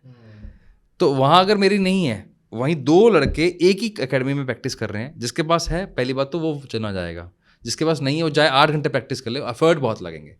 अब मुझे चाहिए लाइन एंड लेंथ, उसके लिए चाहिए लॉजिकल ब्रेन, और मेरा एक 2D ब्रेन होता है, दोनों। अगर वो नहीं है तो मैं कैलकुलेट करने में मिस हो जाऊंगा कि लाइन लेंथ क्या है। अब थर्ड चीज़ चाहिए, जब मैंने बॉल को अपने हाथ में लिया, मेरे इस हाथ में आई या इस हाथ में आई, और मुझे अब उसको मेरे को फास्ट पेस पे, यानी कि मेरे को इन स्विंग करानी है, आउट स्विंग करानी है, स्पिन करवाना है, या मुझे कुछ भी करना है, तो यानी कि मेरी ग्रिप में इंपॉर्टेंट है। जब मैंने अपना पूरा रनअप लिया, अब मुझे बॉल थ्रो करनी है, तो मेरे हाथ मेरी बात सुने कि कब थ्रो करनी है और किस एंगल पे फेंकनी है। ये आता है हमारे लेफ्ट पैराइटल लोब से, that is called fine motor skills. अगर वो नहीं मिला तो आपकी हाथ आपकी बात नहीं सुनेंगे, और आपकी ग्रिप एकदम टाइट हो जाएगी। जैसे मैं कब पकड़ता हूँ, एक बिल्कुल हल्के से पकड़ूँ और एक कस के पकड़ लूँ, तो कस के कब पकड़ते हैं, जब मेरे को पावर नहीं मिली होती। तो इसलिए मेरी कई बार पेस है लेकिन लाइन लेंथ नहीं है, या फिर मैं सही से स्विंग नहीं करवा पा रहा, क्यों? क्योंकि मेरे ये पावर नहीं है। फिर या तो मेरे इंजरी, मैं फिर एक्स्ट्रा एफर्ट लगाऊंगा, या तो मेरे शोल्डर इंजरी होगी या मेरे रिस्ट इंजरी होगी। दैट इज़ द रीज़न आपको इतने माइक्रो लेवल तक पता होना चाहिए। ये मैंने देखा है, पर्सनली देखा है, बहुत सारे अकेडमी में बॉलर्स हैं, अच्छा खासा पेस है, 135 क्लिक कर रहा है इजीली, बट देन वही बेकार लेंथ, ठीक है, आधी सारी बॉलें वाइड में जा रही हैं, सब कुछ जा रहा है। लेकिन मैं इसी में एक चीज़ पूछना चाहूँगा कि जैसे आप कह रहे हो कि वो हमारा जो एक बैलेंस है, बैलेंस बहुत इंपॉर्टेंट है ब्रेन और मसल्स के बीच में, मसल मेमोरी जो बोलते हैं। तो ये मतलब मुझे आपने सोचने में मजबूर कर दिया कि जैसे मैं खेलता था तो शायद मैंने भी बहुत सारी गलत डिलीवरीज डाली हैं अपने करियर के अंदर, कि बहुत सारे मेरे ओवर्स बहुत टर्निंग हो गया कि बैट्समैन दूसरी टीम जीत रही है। तो अब मैं इस पे थोड़ा मेरे को आपने मजबूर कर दिया सोचने में कि भाई मे बी शायद उस वक्त आपसे मिला होता तो मैं शायद there is difference between natural talent and acquired talent. When you are जब आप मोहम्मद अजरुद्दीन की बात करते हैं, तो जो उनके ये एल्बो रिस्ट मोमेंट्स थे, उनका आज भी कोई मैच नहीं है। रोहित शर्मा का जो स्टाइल है पुल शॉट्स का, उसका अच्छा, सब किसी और बैट्समैन को मारना नहीं आता, सबको आता है। MS धोनी, MS धोनी कोई टेक्निक नहीं है, लेकिन हाँ फिर भी। लेकिन सचिन तेंदुलकर, उनके पास इनबॉर्न टैलेंट है, नर्चर किया तो उनकी एक पर्टिकुलर एक स्किल बनी, जिसकी वजह से वो एक डिस्टिंग्विश हुए, स्टैंड आउट हुए। और वही विराट कोहली, उनका एग्रेशन, उनकी पावर है, बहुत सारे टेक्निक्स उनके पास हैं, प्रेशर के। हार्दिक पांड्या से मुझे लगता है और कोई बेहतर प्लेयर नहीं है प्रेशर को झेलने में। आप वर्ल्ड कप खेल रहे हो, लास्ट ओवर पे आपको गाली पड़ रही है, आपकी पर्सनल लाइफ की बैंड बजी पड़ी है, 65,000 लोग, इतना हाई शोर, उसके बावजूद आप फोकस होकर बॉलिंग करना, it's not so easy. That's वो मेंटल स्ट्रेंथ आपको पता लगती है ब्रेन मैपिंग टेस्ट से। तो आपको अगर आपकी स्ट्रेंथ पता है तो आप उसको बढ़ाओगे। तो आपको लगता है कि ये उस लेवल पे भी जितने भी स्पोर्ट्स खेल रहे हैं, चाहे हम क्रिकेट की बात करें, फुटबॉल की बात करें, या हम फेडरर की बात करें टेनिस में, तो उनकी टीम ये कहीं ना कहीं ब्रॉड स्केल पे कराती होगी? कुछ ना कुछ पार्ट, जैसे चाइना इसको यूज़ करता है, ठीक है ना, अर्ली एज में यूज़ कर लेता है कि किसको कौन से, मेरे को अगर एथलीट बनना है, लाइक एग्जांपल के तौर पे मेरे पास पेस है, रनिंग है, ईच एंड एवरीथिंग, मेरा ऑप्टिमाइज ब्रेन है बॉलिंग के लिए, मान लेते हैं। लेकिन अब मेरा बिहेवियर टीम मेट वाला नहीं है। अब क्या मैं टीम में रह पाऊंगा? मैं कॉन्फ्लिक्ट क्रिएट करूंगा, या कॉन्फ्लिक्ट हो जाएगा मुझसे। मेरे को लीडरशिप करना पसंद है, लेकिन मुझे लीडरशिप मिल नहीं रही, तो उस वजह से मेरा बॉलिंग से ध्यान हट जाएगा। एग्जांपल सचिन तेंदुलकर, जैसे ही बैटिंग से कैप्टनशिप में आए, कैप्टनसी भी गई, वहाँ से वो अच्छा परफॉर्म नहीं कर पाए, और चक्कर में बैटिंग भी चली गई। तो आपको बहुत डिटेल में पता लगता है। और वैसे भी टॉप 1% अपने आप पर इतने माइक्रो लेवल पे काम करते हैं। बैट का शेप क्या है, रैकेट का शेप क्या है, बॉल का वेट कितना है, एक आम आदमी को पता ही नहीं है। 0.001 ग्राम से बॉल में क्या फ़र्क पड़ रहा है। तो अगर आपको उस लेवल तक जाना है, तो दोस्त आपको माइक्रो लेवल पे अपने आप के बारे में पता होना चाहिए, एक एक डेटा पता होना चाहिए। जी, जैसे कई बार देखते हैं कि काफ़ी लोग एक्सट्रोवर्ट होते हैं, काफ़ी लोग इंट्रोवर्ट होते हैं, अपनी फीलिंग्स एक्सप्रेस कर पाते हैं। आप उनको क्या सजेशन दोगे जो बच्चे अंदर ही अंदर घुटते हैं, बोल नहीं पाते? और मैंने कई बार देखा है, बहुत सारी फैमिलीज़ में देखा है, दोस्तों के अंदर दोस्तों में बहुत अच्छे होंगे, बट जैसे ही फैमिली का आता है, रिलेटिव्स आते हैं, भाई बहन आते हैं, कज़न्स आते हैं, उनकी डिफरेंट पर्सनालिटी बाहर आती है। बिल्कुल, आप हमें लगेगा हमें उनके पेरेंट्स के थ्रू सुनना पड़ता है कि नहीं इसके तो बहुत सारे दोस्त हैं, ये तो किसी से भी लड़ लेता है, हमारे साथ हमारे सामने आएगा तो बहुत शांत, बहुत डिफरेंट पर्सनालिटी, मतलब हम देखते हैं ये इसको क्या हो गया एकदम से। तो ऐसे बच्चों के लिए और उनको आप क्या सजेशन दोगे जो मतलब चाह के भी एक्सप्रेस नहीं कर पाते उन चीज़ों को? हाँ, हमारे यहाँ पर ना 4 तरह की पर्सनैलिटीज़ के बारे में बहुत बात होती है। जैसे डोमिनेंस पर्सनैलिटी, जिसको ईगल बोलते हैं, जिसको कंट्रोल करना पसंद है। ईगल कैसा होता है? सोलो चलना पसंद करता है, अकेला। कभी ग्रुप में देखा आपने उसको? नहीं होता, हमेशा अकेला रहता है। कंट्रोलिंग नेचर है उसका, फास्ट पेस्ड है। ऐसी एक पर्सनैलिटी थी इन्फ्लुएंस करना, पिकॉक जैसा। पिकॉक कैसा था, जैसे कोई आएगा ना उसको पंख फैलाने का शौक है कि मुझे देखो मैं कितना सुंदर हूँ। सीकर है वो, सीकर है, अटेंशन सीकर है, एग्जैक्टली सही वर्ड है। फिर एक होता है स्टडी पिजन, पिजन डव जिसको बोलते हैं। डव कैसा है, सपोर्टिव है, सुन लेगा, बैठ जाएगा, आपके हाथ पे भी आ जाएगा, दाना भी खा लेगा, कहोगे तो उड़ भी जाएगा, ग्रुप पे रहना पसंद है। एक होता है आउल। आउल मतलब जो कंप्लायंट पर्सनैलिटी, जिनको प्रोसेस पसंद है, तरीका, समय, टास्क से ज़्यादा इंपॉर्टेंट है क्या नियम पालन हुए थे। तो आपको अगर परफेक्शनिस्ट, जी, तो आपको ये अगर बचपन में पता लग जाए कि आपका बच्चा इस बिहेवियर का है, इंटरनल बिहेवियर क्या है, वहीं से तो एक्सटर्नल बिहेवियर बनेगा। मैं हूँ डोमिनेंट पर्सनालिटी का, मेरे फादर मुझे ऑर्डर दे रहे हैं, फादर समझ के अथॉरिटेटिव पोजीशन पे है, मुझसे रीजन पे बात नहीं कर रहे, मैंने कह दिया ना, अरे कह दिया, कारण बता दो। ये कह दिया चल जाएगा स्टडी पर्सनालिटी पे, आपके उस पर नहीं चलेगा, आपको रीज़न बताने पड़ेंगे। तो यहाँ मुझे लगता है अगर अर्ली एज में आपको पता लग जाए कि बच्चे के साथ किस तरह बिहेव करना है, तो ये प्रॉब्लम पहली बात तो आएगी नहीं। ये तो हुआ, हमने प्रॉब्लम को आने से पहले ख़त्म कर दिया। अब आ चुकी है तो मेरी हाईली रिकमेंडेशन है, पहली बात अगर आप टीनेज में हो तो, या आप अगर आपका बच्चा टीनेज में है तो कुछ मत करो, सिर्फ अपने बच्चे को किसी भी स्पिरिचुअल कम्युनिटी का पार्ट बनाइए। और मैं बहुत ही अनऑर्थोडॉक्स एक थॉट देने वाला हूँ, जो पहली बार मैं पॉडकास्ट पे बोलने वाला हूँ। हो सके तो अपने बच्चे को कम से कम 6 महीने के लिए मल्टी लेवल मार्केटिंग, जिसको नेटवर्क मार्केटिंग कहते हैं, उसमें डालना चाहिए। ये अब लोगों को लगेगा इस पर इतनी गाली देते हैं लोग, नहीं, that is the real MBA। आपको सिखाया जाएगा कपड़े पहनना, पर्सनैलिटी डेवलपमेंट बेसिकली। आपको सिखाया जाएगा बात करना, सबसे इंपॉर्टेंट रिजेक्शन झेलना, how to say no, how to say yes, how to wait for someone. That is a beautiful designed course while you can earn money. 2 बड़े एग्जांपल बता देता हूँ आपको मैं। अभी रॉयल्स रॉयल ली है कृष्णा अरोड़ा ने, he is in Dubai, just 21 through network marketing. I am not promoting network marketing, my point is कैसे आपको टर्न करती है। उन्हीं के ब्रदर हैं तरंग अरोड़ा, फैंटेबुलस जॉब कर रहे हैं, अपना पॉडकास्ट रन करते हैं, अपना बिजनेस रन करते हैं, अपना, तो अपनी पर्सनैलिटी उनकी देख लो आप, क्या मतलब दोनों की शानदार।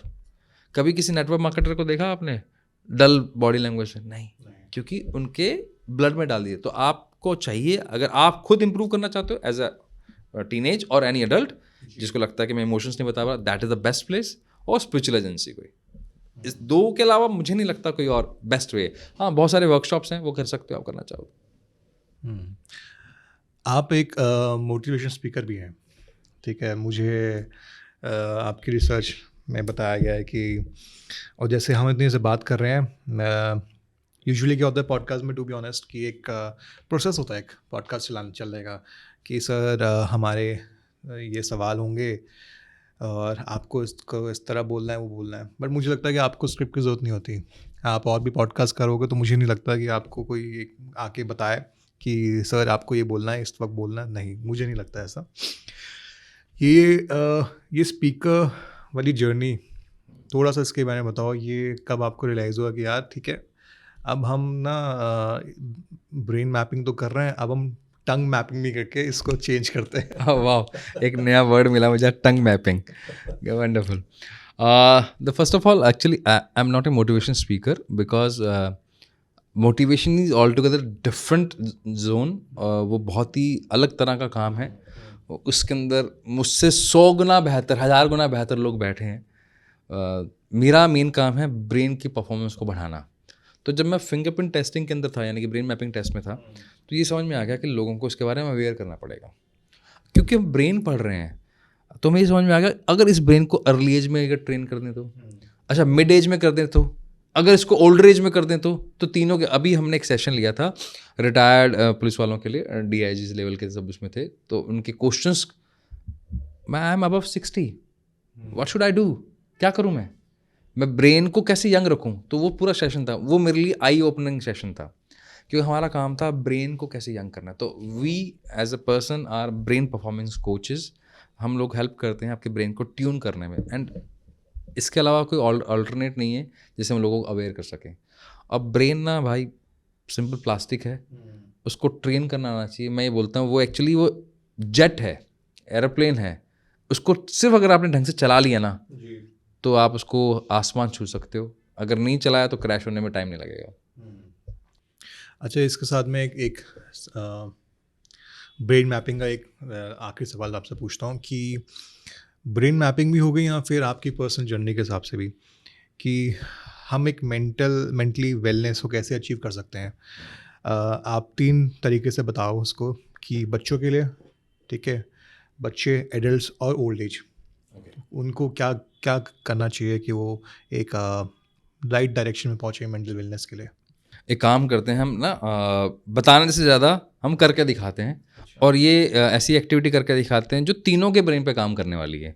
उसके अलावा फिर हम कुछ और एक टॉपिक भी ले लेंगे, टॉपिक मतलब इसी के अंदर और सॉल्यूशन भी लेंगे। तो ब्रेन के 2 भागों में डिवाइड है। ब्रेन एक बार में एक ही है, लेकिन वो स्प्लिट ब्रेन है। डॉक्टर रॉजर स्पेरी 1981 में बताया गया था उसको। रॉजर स्पेरी, उनको नोबेल पुरस्कार भी मिला है। तो ही इज़ द पर्सन जिन्होंने बताया कि एक लेफ्ट ब्रेन होता है, एक राइट ब्रेन होता है। हमारा लेफ्ट ब्रेन है लॉजिकल ब्रेन। मुझे आपसे बात करनी है, मुझे लॉजिकल बात करनी पड़ेगी, तो मेरा लॉजिकल ब्रेन एक्टिव होना चाहिए। यहाँ से मैं जब घर पहुँचूंगा तो मुझे फील, इमोशंस चाहिए, मैं अपने परिवार के साथ आऊँगा, तो वहाँ मुझे चाहिए राइट ब्रेन। और मुझे अगर आपसे बहुत ही प्यार से बात करनी तो मेरा बैलेंस होना चाहिए। बहुत ज़्यादा कैलकुलेटेड नहीं कर सकता, बहुत ज़्यादा इमोशनल होकर नहीं कर सकता। तो दोनों का बैलेंस बनाने के लिए क्या चाहिए, मुझे दोनों ब्रेन के एक्टिव करना होगा। कैसे एक्टिव कर सकता हूँ, मेरे दोनों हाथ मेरे ब्रेन से कनेक्टेड हैं इस तरह क्रॉस। तो अगर मैं हाथों की एक्टिविटी करूँगा तो मेरा ब्रेन एक्टिव हो जाएगा। है राइट? तो आप मेरे साथ साथ करना, ये वाला हाथ लीजिए राइट, इसको आउटसाइड घुमाइए। ओके, ईजी है, कोई टफ तो नहीं है, रिलैक्स। लेफ्ट हैंड लीजिए, इनसाइड घुमाइए इसे, कहीं कोई दिक्कत। अब दोनों एक बार हाथ साथ ले लीजिए, ये बाहर जाएगा और ये अंदर आएगा। Okay, outside. साइकिल नहीं चलानी। अच्छा, साइकिल नहीं, ये अगर बाहर गया, ये हाँ, नहीं अभी साइकिल चल रही है, ये गया। एक बार यहाँ देखिए आप, ये अगर बाहर जा रहा है, ये वाला अंदर आ रहा है।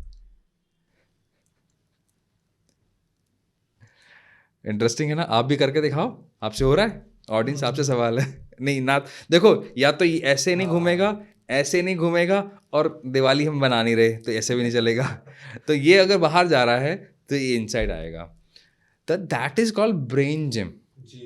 इंटरेस्टिंग क्या है, जब मैं ये एक्टिविटी कर रहा हूँ मेरे दिमाग में और कोई थॉट नहीं आएगा। आप करके देखना, आपको अगर थॉट आता है ये करते हुए तो कमेंट बॉक्स में बता देना आप। दूसरा, जब मैंने ये हाथ बाहर घुमाया, my left brain gate activated, क्योंकि इसको इन्फॉर्मेशन मिली कि बाहर घुमाना है। मीनवाइल मैंने इसको बोला अंदर घूमो, तो मेरा हाथ इसको घूमना पड़ेगा क्योंकि मैंने इंस्ट्रक्शन दिया है। तो मेरा राइट ब्रेन एक्टिवेट हुआ इनसाइड। अब दोनों इंस्ट्रक्शन अलग अलग हैं, दैट इज कॉल्ड जिम। तो इसी से तो मेरी मसल बनेगी। ब्रेन इज ऑर्गन, तो वो मेरी मसल बन गई, तो ब्रेन मेरा स्ट्रांग हो गया। तो अगर आप मैं 60s में कर रहा हूँ तो मेरा ब्रेन यंगर हो गया। अगर मैं अर्ली एज में कर रहा हूँ तो मेरे को ये हो गया कि मेरा ब्रेन अब स्ट्रेंथन हो गया, मैं आगे की लाइफ बहुत अच्छी जी पाऊंगा। अगर मैं मिड लाइफ में कर रहा हूँ तो मैं स्ट्रेस में था, मेरे चेहरे पे स्माइल आ गई, मेरी एंजाइटी दूर हो गई। इसको तो हम कई बार बोलते हैं मजाक मजाक में भी, जैसे आप घर पहुँचे और आपकी धर्मपत्नी, आपकी गर्लफ्रेंड, आपके पापा या आपकी मम्मी बहुत गुस्से में है और आपको लगा कि अब पिटने की बारी है। हम मजाक में कहते हैं इतना बोलो उनको, पहले ये करके दिखा, फिर लड़ाई करेंगे। तब तक वो काम डाउन हो जाएंगे, रिलैक्स हो जाएंगे। तो on a lighter note it works. Second, आप किसी भी एज में हो, न्यूरोसाइंस की एक रिसर्च कहती है भ्रामरी एक ऐसा प्राणायाम, ऐसी एक्टिविटी है जो आपका लेवल अप करती ही करती है। आप सुबह कर लें, दोपहर कर लें, शाम को कर लें। भ्रामरी क्या होती है, जब आप सारे नोस्ट्रल्स बंद कर लेते हैं, सारे इनपुट एरियाज बंद कर लेते हैं, यानी कि आइज़ बंद, नोज को हल्का सा बंद किया, मुंह बंद हो गया, कान बंद हो गए, फिर आप हमिंग साउंड निकाल रहे हो। मैं करके दिखा देता हूँ लाइक दिस। मेरे 2 फिंगर्स यहाँ पर, अब यहाँ रखो, बात की बात है, कंफ्यूज नहीं होना। सिर्फ यहाँ पे ये यहाँ आता है या यहाँ आता है, चॉइस इज योर। ये आपका जो लिटिल फिंगर फ्री है, इसको लोअर लिप पे रख दिया। यहाँ से मैंने कान बंद कर लिए और सिर्फ लिप्स टच होंगे, टीथ टच नहीं होंगे। और humming sound, take a long deep breath, a humming sound,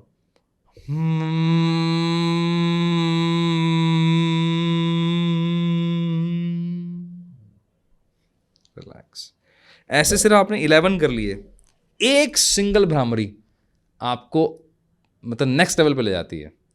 और अगर आपने 11 कर लिए तो सारे न्यूरॉन्स, जैसे आपके हाथ में शेक हो, उसको शेक कर दो आप, तो सब कुछ हिल जाता है, तो ब्रेन हिल जाता है, आप एकदम काम रिलैक्स स्टेट पे चले जाते हो। तो ये इससे हमारे चक्रास जो हम बात करते हैं वो भी ट्यून हो सकते हैं। चक्रास हमारे बहुत सारे हैं, 7 तो हमारे शरीर के अंदर हैं, उसके बाद 2 और हैं हमारे पास, तो टोटल ऐसे 9 चक्रास हैं। फिर भी और बात करेंगे तो और डीप में चले जाएंगे। तो सारे के सारे चक्रास को बैलेंस करने के लिए ऑब्वियसली अलग अलग तरह की एक्टिविटीज़ है। भ्रामरी आपके बहुत सारे चक्रास पे काम करती हैं, आपको इंट्यूटिव पावर भी देती है, आपको कन्फ्यूज़न दूर करती है, आप एंजाइटी में हैं तो आपको रिलैक्स करती है। 3 पे तो हमेशा ही काम करती है।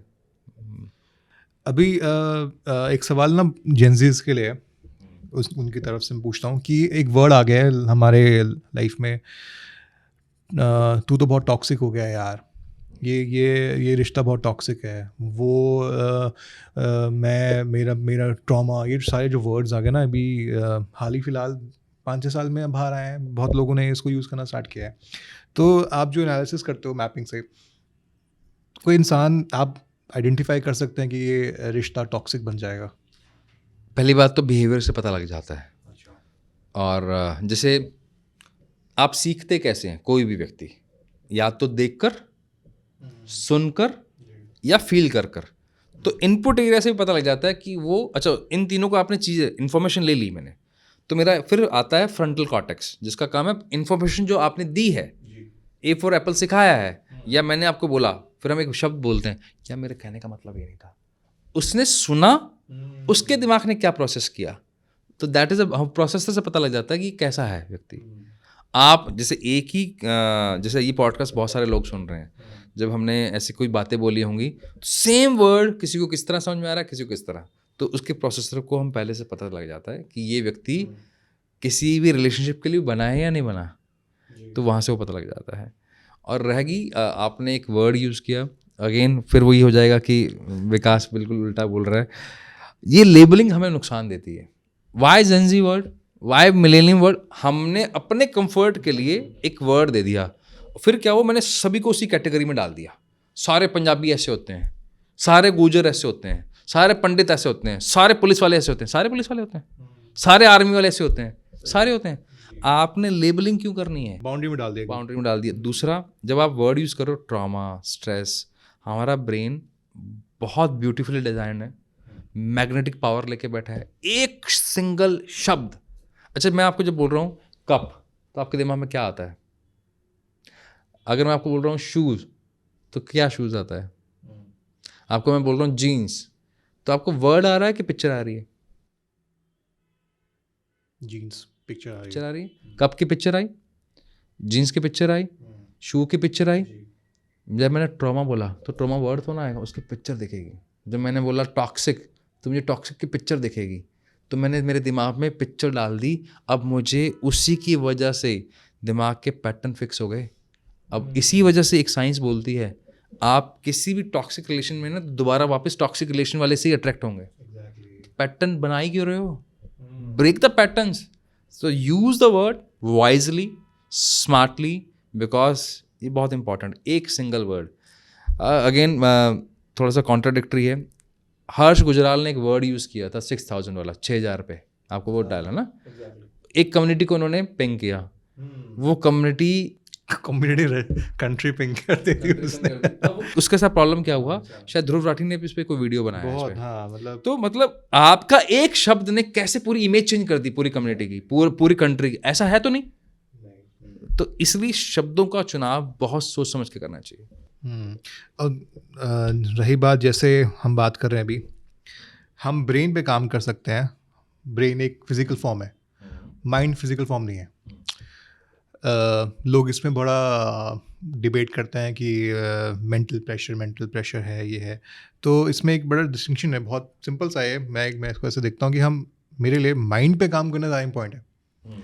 ब्रेन के लिए हम सर्जन्स हैं, सर्जरीज करते हैं, सब कुछ है, लेकिन माइंड के लिए कुछ नहीं है ना। तो और वहाँ पे आप लोग आते हो, आप जैसे और हीलर्स आते हैं कि हमें गाइड करने के लिए, हमें एक राइट पिक्चर दिखाने के लिए। अब मेरे दिमाग में सिर्फ पिक्चर ही आ रही है, लेकिन अभी तक मेरे दिमाग में वो चल रहा है हाथ वाला जो आपने एक्सरसाइज करवाई मुझसे। आई एम वेरी, मतलब मैं उस जोन में आऊँगा कि नहीं, सब सही सवाल दोबारा पूछते हैं। लेकिन हाँ, तो आपकी बातें ऑन पॉइंट हैं। हर एक इंसान बहुत डिफरेंट तरीके से पैदा हुआ है, एक डिफरेंट कम्युनिटी में पैदा होता है, कल्चर में सब बहुत अलग अलग है। हम लोग यूजुअली कह देते हैं तू तो वो है यार, तुझसे क्या होगा, नहीं है वो।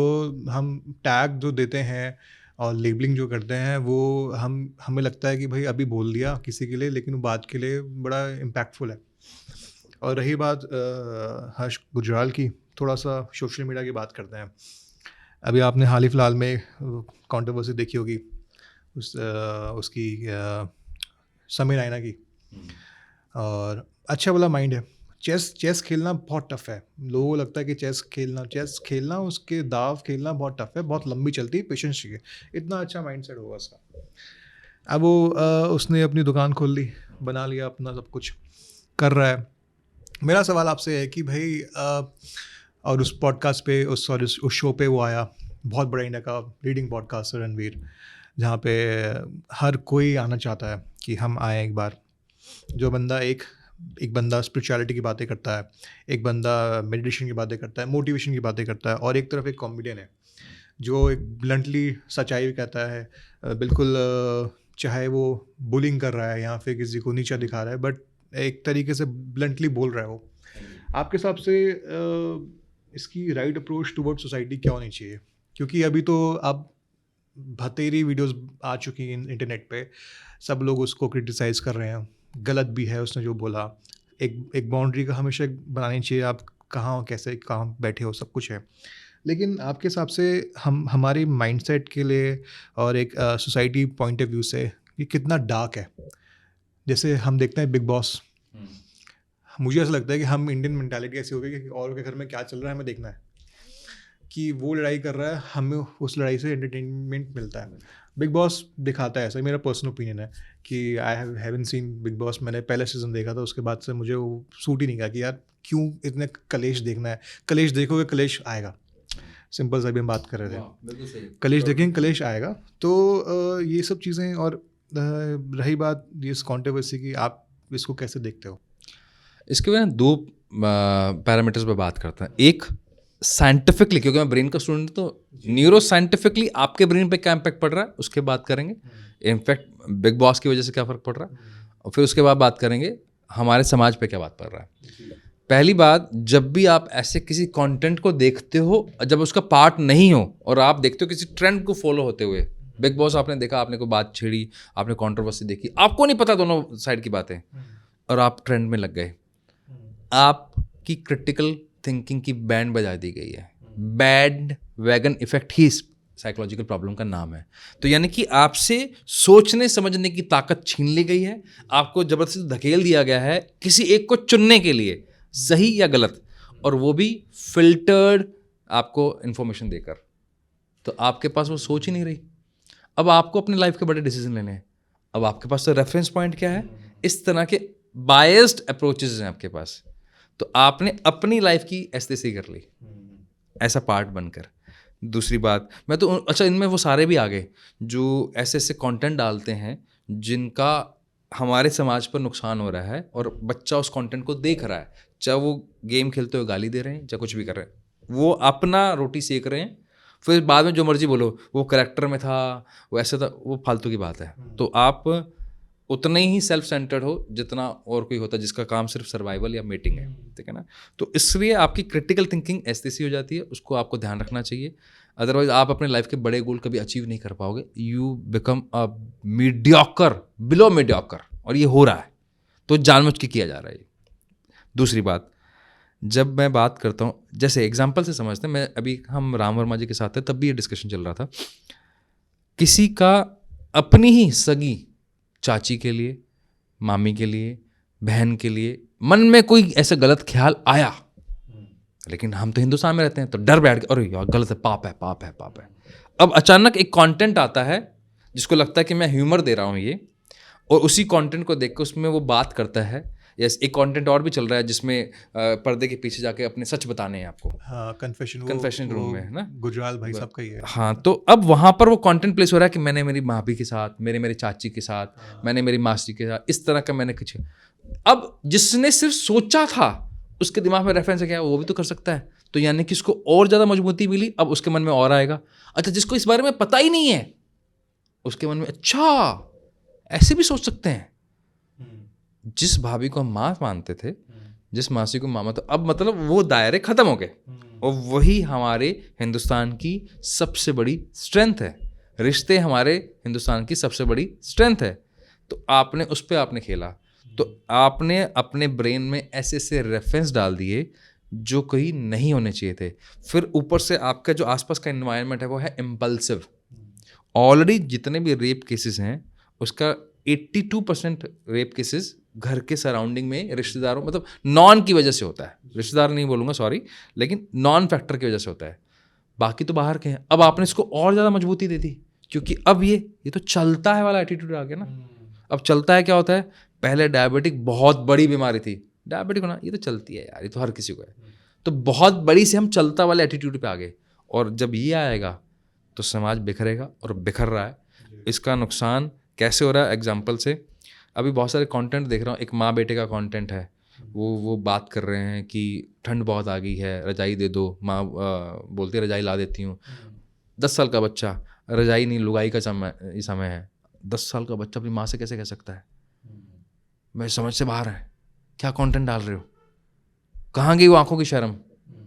एक में दिखाया था वो, मतलब वो इसी रेफरेंस में था जिसमें बेटा अपने माँ बाप को, बेटी पता नहीं बेटा अपने माँ बाप को बोल रहा है कि आप कर लो, आज रात को मैं आपको पूरा टाइम देता हूँ, आप करके आओ प्रोसेस। 9 साल का बच्चा है, 10 साल का बच्चा है, और फिर मेरे को आप 2-4 महीने में एक बच्चा दे देना। क्या है ये? प्लेसमेंट कहाँ गई? उसका नुकसान आप सोचो। अच्छा, अगर मैं मान लो एज ए पेरेंट हूँ, जो भी जितने भी लोग हैं ना जिनको बोलते हैं क्या हो गया यार, it's just a joke, okay, आपके बच्चे होंगे किस समाज के अंदर होंगे जहाँ पर आपको ही डर होगा कि मेरे भाई, अपने भाई के साथ ही ना हो जाए, अपनी बहन के साथ ही ना हो जाए, तो आपके बच्चे बड़े होंगे, कहाँ जा रहे हो आप? तो you have to think in that manner. आपको लॉन्ग टर्म सोचना पड़ेगा। मतलब आप इतने शॉर्ट टर्म कैसे हो सकते हो, इतना ज़्यादा क्रिपी कैसे हो सकते हो कि आपको सिर्फ अपने बारे में सोचना है, अपना पैसे सोचना है? इसको बहुत नॉर्मलाइज कर दिया गया है। ये that is the right word actually, normalise. और वो होना नहीं चाहिए। जिस दिन जैसे कैंसर नॉर्मलाइज हो जाएगा तो मतलब हमारी मतलब क्या है, हम बीमारी को लेके ही सीरियस नहीं होंगे। तो ये बीमारी तो है, और ऐसी बीमारी है जो आपके घर को खा रही है। तो there is a big problems. सोच समझ के आपको कंटेंट प्लेस करना चाहिए। मैं तो कंटेंट क्रिएटर की भी जिम्मेदारी है, और ऑब्वियसली जो देख रहे हैं उनकी भी जिम्मेदारी उतनी ही बड़ी है। ये नहीं कह सकते कि आएगा तो देखेंगे नहीं। Choice is yours. हाँ, मतलब मैं इस बात पे बोलूँगा कि कंटेंट आ रहा है, ठीक है, ये प्लेटफॉर्म बनाया गया है कि भाई A to Z कंटेंट आएगा, बट वो आएगा उसके बाद में देखने का जो डिसीजन है वो हमारा है ना।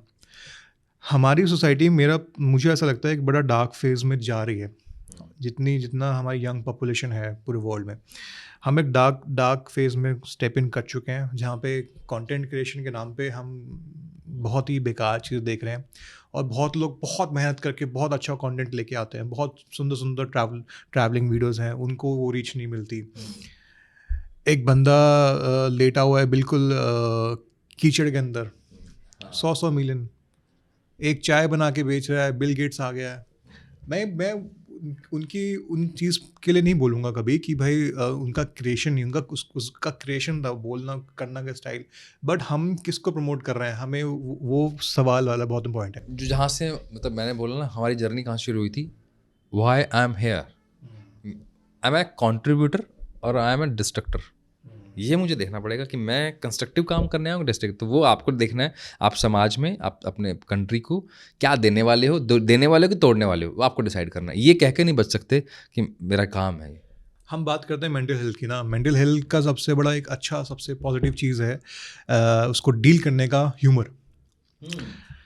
और अगर समय रहने के शो पे ऐसा ह्यूमर है कि भाई आप किसी को, एक एपिसोड में एक आई थी बड़ी पिछले महीने, लेडी उसका फ्रेंड उसका कपड़ा काट के ड्रेस बना रहा है। भाई उसको पता ही नहीं, उसके हस्बैंड को पता भी नहीं कि वो वहाँ है, ये काम करती है, सब चीज़ें। हम क्या कंज्यूम कर रहे हैं और फिर क्या प्रोड्यूस कर रहे हैं, हमें नहीं समझ आ रहा कि ये हम लोग कहाँ जा रहे हैं। और ये बोलना कि अभी तो हम लकी हैं कि हम ऐसी बड़ी सिटीज़ में हैं जहाँ पे हमें प्रॉब्लम होती है, हम तुरंत पुलिस पे जा सकते हैं, तुरंत जो भी हम एक्शन लिया जा सकता है। टियर 2 टियर 3 में जाओ, बहुत मुश्किल है, किसी को कोई इशू आता है वहाँ उसको सॉल्यूशन मिले। हमारे पास ऐसे केसेस हैं, मॉलेस्टेशन हुआ है, अपने पेरेंट्स को नहीं बता सकते। तो क्यों नहीं बता सकते? क्योंकि वो गैप है। खैर बहुत ही अलग जोन हो जाएगा, बहुत ही अलग जोन हाँ, है वो ये। That is very different, but हाँ, हाँ, तो कहीं ना कहीं प्रॉब्लम वो ये है कि आपको कम्युनिकेट करना आना हाँ। चाहिए और थोड़ी सी तो रिस्पॉन्सिबिलिटी आपको लेनी पड़ेगी। इन्फ्लुएंसिंग का मतलब क्या होगा? यही तो बात है ना कि आप जो डालोगे वो लोग देखेंगे।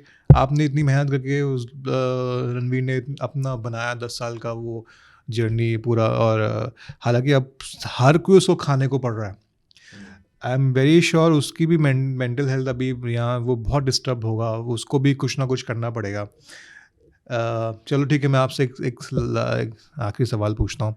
अगर ये वीडियो रणवीर तक पहुँचती है, ठीक है, और अगर वो इंसान अभी बहुत परेशान है, आई एम श्योर वो होगा इतना साउंड स्पिरिचुअली, बट ठीक है, उसको एक क्या आप रिलैक्सिंग टिप देना चाहोगे कि भाई अपनी अपनी मेंटल हेल्थ को तो ठीक कर ले? इतने प्रेशर के बाद में अगर ये रणवीर तक ये वीडियो पहुंचती है, वी नीड ओनली 3 days। क्योंकि जेनरिक टिप दूंगा उसके बाद ऑलरेडी है, क्योंकि वो खुद भी उसने इतना कंटेंट को कंज्यूम किया है एज ए पॉडकास्टर, तो उसको बहुत पता होगा। लेकिन 3 दिन के अंदर सारी प्रॉब्लम सॉर्ट हो सकती, कारण जब तक ये नहीं पता लगेगा कि ये बात आई कहाँ से, ये रूट कॉज क्या था। अगेन, बिना रूट जाने जेनरिक मेडिसिन बहुत सारी हैं, तो रूट पता पकड़ना पड़ेगा, और वो रूट जब तक नहीं निकलेगा, ऑडियो के रूप में बाहर नहीं निकलेगा, विजुअल उसके बाहर नहीं निकलेंगे, उसके जो जो इमोशंस वो फील कर रहा है वो बाहर नहीं निकलेंगे, यानी काइनेसिस जो हमारी नर्व उसमें चला गया, वो तीनों से जब बाहर निकलेगा तब नया प्लेस होगा, तब जाकर वो उंगली मारना। बहुत अलग कॉन्टेक्स्ट बता रहा हूँ, बाद में वाल्मीकि बन गए थे, तो ऐसे नहीं बन गए थे। There is a journey, there is shift, जहाँ से उन्होंने अपने सारे थॉट्स को बाहर निकाला, और transformation, that is called transformation. Mahatma Buddha जब थे तो वो उनसे पहले और उसके बाद की जर्नी, या जब हम उनकी बात करते हैं, आई फॉरगेट द नेम, इसको यहाँ से कट कर देना, कलिंग वॉर, सम्राट अशोका। तो ट्रांसफॉर्मेशन कैसे आता है? जब आपके 3 तरह से मेमोरी स्टोर है, तीनों जब आप उसको सब क्लीन कर देते हो, झाड़ू मार देते हो, नई आपकी इंफॉर्मेशन स्टोर होती है, दैट इज कॉल्ड ट्रांसफॉर्मेशन। तो आपको उस लेवल तक जाना पड़ेगा, अदरवाइज ये प्रॉब्लम आती रहेगी। आज आप बच जाओगे तो क्या होगा, अगले फिर आ जाएगी। सो आखिरी में सर कोई एक ऐसा strong message towards the large society, towards मेरी पब्लिक ऑडियंस, एक ऐसा कुछ कोई टिप, और जहाँ से कुछ लोग जहाँ फंसे पड़े हैं नया स्टार्ट कर पाए? वैसे तो टिप्स बहुत सारी हैं, इस हमारे इन्फ्लुएंसिंग वाले वर्ड में हर कोई टिप ही दे रहा है। फिर अभी एक ही रिक्वेस्ट रहेगी सबसे, आप बच्चे हैं, आप बड़े हैं, आप माता पिता हैं, आप दोस्त हैं, आप बॉयफ्रेंड हैं, आप गर्लफ्रेंड हैं, safe guard, use the safe guard. Safe guard मतलब अपने ऑरा को इतना स्ट्रांग कर लो, कोई भी एरा वगैरह आके इसको छेड़ ना सके, कोई भी एरा वगैरह मतलब कोई भी आपको तंग ना करे। तो मेंटल वेलबींग पे जितना आप अपना investment as a money, as a time लगा सकते हो, उतना ही सेफ रहने वाले हो। क्योंकि आने वाले जो ईराज हैं वो बहुत बड़े बड़े चेंजेस देखने को मिलेंगे, वो डील नहीं हो पाएंगे, क्योंकि ऐसी बहुत बड़े बड़े क्राइम्स हो रहे हैं। उससे बचना है, अपने मेंटल वेलबींग पे सबसे पहले काम करना चाहिए। This is very similar to the जो लोग बॉडी बनाते हैं, जिम जाते हैं, योगा करते हैं, जो भी फिजिकल ट्रेनिंग करते हैं, उतना मेंटल ट्रेनिंग भी इम्पॉर्टेंट है। सबसे ज़्यादा इंपॉर्टेंट वही होने वाली है। जी। मेरा एक पर्सनल सवाल आखिरी आपके लिए, आप रिचार्ज कैसे होते हो? वो क्या तरीका है इतनी लोगों की हेल्प करने के बाद खुद को डिस्ट्रेस करने के लिए, डिस्ट्रेस करने के लिए आप क्या करते हो? 2-3 तरीके हैं। मुझे अच्छा लगता है मूवीज़ देखना, कंटेंट देखना, लेकिन मैं बहुत सेलेक्टिव हूँ कंटेंट को लेकर। और मुझे लोगों से बात करना, मेरे लिए लोग, मैं अगर दोस्तों के साथ, दोस्त भी नहीं, लोगों के साथ भी हूँ, आई फील लाइक समथिंग। और फिर ट्रैवल में भी अगर जहाँ फिर मेरे को सॉलिट्यूड पसंद है, ठीक है ना, तो मैं इस तरह अपने आप को बहुत ही फिट रखता हूँ। या बाई चांस मेरा प्रोफाइल भी या हमारा काम इस तरह के, हम ऐसे मौके मिल जाते हैं हमें, तो इसमें मज़ा आता है हमें। बहुत बढ़िया sir, thank you so much. आप आए और मज़ा आया आपसे बात करके। होस्ट का सही सवाल पूछना, वो वेल कनेक्टेड रखना, that is a big, very big responsibility, and thanks to you. Pleasure.